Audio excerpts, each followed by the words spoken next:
This man has 1.2 billion subscribers. What channel does he run? Well, he runs our favorite channels: 5 Minute Crafts, 123 Go, Brightside, Slick Slime Sam, Lala Life, and Baby Zoo, just to name a few. All of these channels are owned by a corporation called the Soul Publishing, which is run by our protagonist, Pavel Radiv. The company was only founded 7 years ago, but given that they post hundreds of videos per day across 21 languages, they've essentially been able to brute force their way to the top. But while things look good on the surface, underneath the hood, things aren't going that great. In fact, they're looking pretty bad. Take 5 Minute Crafts for example. The channel has a whopping 80 million subscribers, but a lot of their videos can't even break 100k views. It's even worse at Brightside, a total of 45 million subscribers, but many of their videos can't even break 20k views. Zooming out a bit, Brightside used to pull in 150 to 200 million views per month back in their heyday, but now the channel's down to 40 to 50 million views per month. Not a bad amount, but given that they post 3 times a day, it's very possible that this operation is now unprofitable. A similar story can be seen with their subscriber count as well. Since last October, Brightside has had multiple months where their net subscriber gain was straight up 0. Clearly, things aren't looking that great from a business perspective, but there's more to it than just that. You see, it's easy to dismiss the Soul Publishing as just some soulless content farm that's looking to milk social media for views. But when you take a deeper look, a much darker agenda becomes more evident. Their quirky content is actually sometimes laced with politics and the pro-Russian versions of history. One of their now deleted videos, for example, claimed that Ukraine is part of Russia way back in 2019. Another claimed that Alaska was a gift to the US from the Soviet Union. And when you consider that the company is run by a bunch of Russian nationals, this all starts to make sense. This means that the Soul Publishing may not just be the world's largest content farm, but also the world's largest propaganda machine. So here's the controversial rise and fall of the biggest YouTube empire of all time.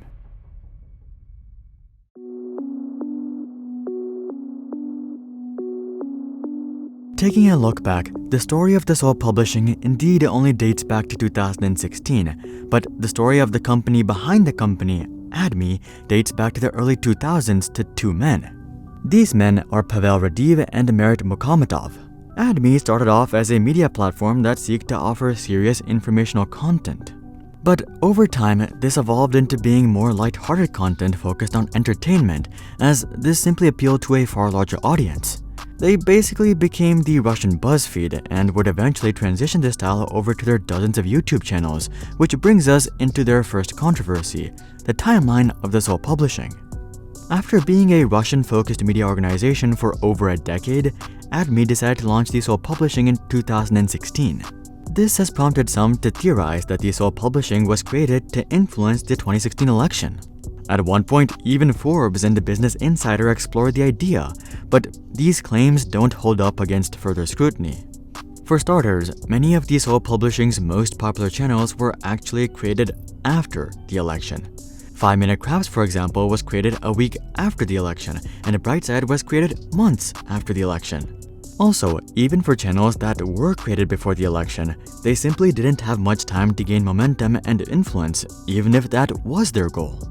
The reality was that the Soul Publishing was just putting out a bunch of corny videos like these: 35 unbelievable cooking hacks, 29 things we do wrong every day, and 5 Minute Crafts compilation. To be honest, these videos carried no real value whatsoever, as most of the time, the hacks didn't even make sense. I mean, like, what even is this? The lack of functionality didn't really hurt the channel though. They had some great titles and thumbnails that got people to click, and back in 2017 and 2018, that was really all you needed. Also, they were posting dozens of videos every single day, so even if 99% of their videos went nowhere, as long as 1% went super viral, that was all they needed. It didn't take long for reaction channels to start clowning on Brightside and 5 Minute Crafts, but this simply gave them even more publicity and exposure. Before you knew it, each of their channels were racking up tens of millions of subscribers. Brightside was able to reach over 30 million subscribers within a matter of 3 years, and 5 Minute Crafts was able to reach over 60 million subscribers within the same time period. Also, it wasn't just YouTube that they were blowing up on. They also had a massive presence on Facebook, TikTok, Instagram, Snapchat, and even Pinterest. By the end of 2019, they were publishing 1,500 videos per month with the help of 550 employees. This was literally the epitome of a content farm, but I mean, who could blame them? They were making millions posting useless, but also harmless content, at least for the most part. Unfortunately though, this heyday didn't last long, as the company's first tribulations were just around the corner.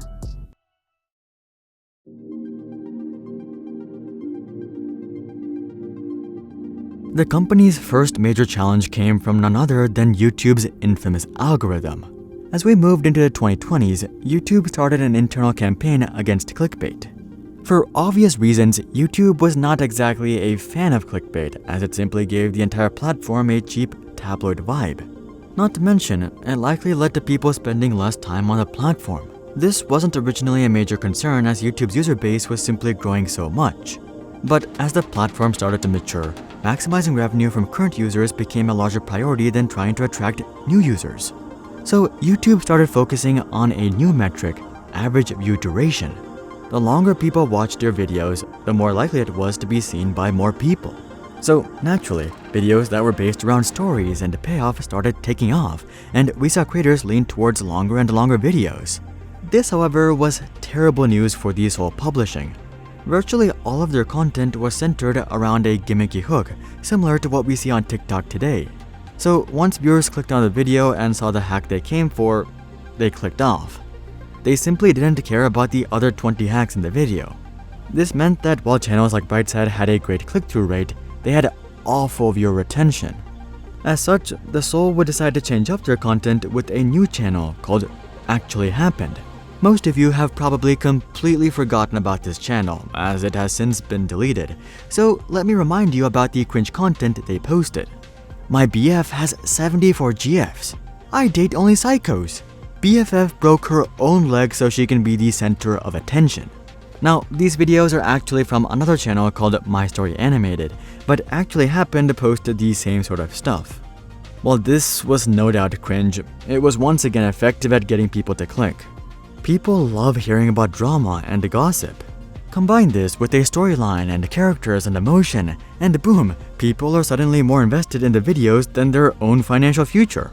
This deadly combination of super high click-through rates and ridiculous watch time allowed Actually Happened to basically blow up overnight, but it wasn't all sunshines and rainbows. You see, the channel was so cringe that it was successful at creating a hate club also overnight.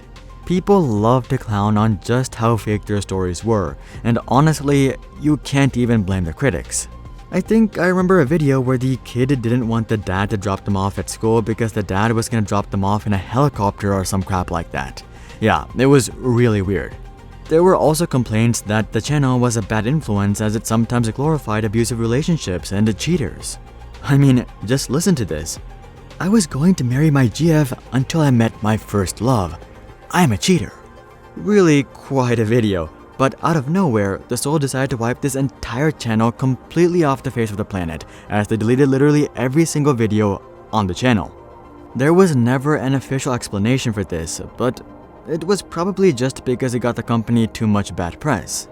Viewers quickly moved on and forgot about Actually Happened, but the Soul was back to ground zero, and YouTube was about to evolve even more.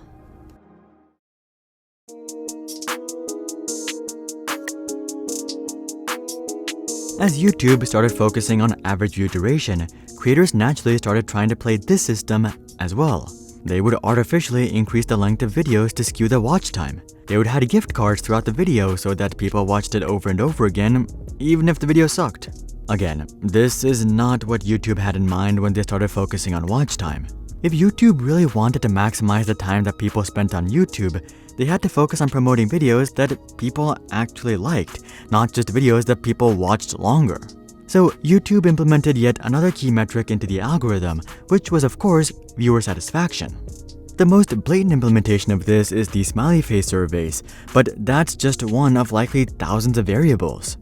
For example, they probably measure how long we watch a video before getting distracted and scrolling down to the comments. They probably also measure how our viewing behavior is microscopically different between videos and who knows what else. The bottom line though is that what YouTube is looking for are happy viewers, which the Soul doesn't really have. I mean, there's virtually no one that's actually excited to watch a video from Brightside. At best, people are looking to burn time. So I can't imagine that the Soul's viewer satisfaction metrics are all that great. This wasn't too big of an issue back in 2020 when YouTube still had an emphasis on watch time and the Soul was able to engineer watch time. But as YouTube has shifted more and more towards viewer satisfaction, the Soul started seeing their viewership drastically decline. This was also around the time that short-form content started to explode and everyone was jumping on the bandwagon, especially because of the pandemic. YouTube launched Shorts, Instagram launched Reels, and TikTok was TikTok. Much of the demographic that watched The Soul shifted over to short-form content, which makes sense given that it feeds into the same tendencies. Instant gratification, quick tricks and tips, and a bunch of dopamine. Not to mention, with short-form content, you usually got a splash of personality as well, as opposed to some random voice actor working for the Soul publishing machine. For obvious reasons, viewers started ditching the Soul's channel in the masses, leading us to where we are today.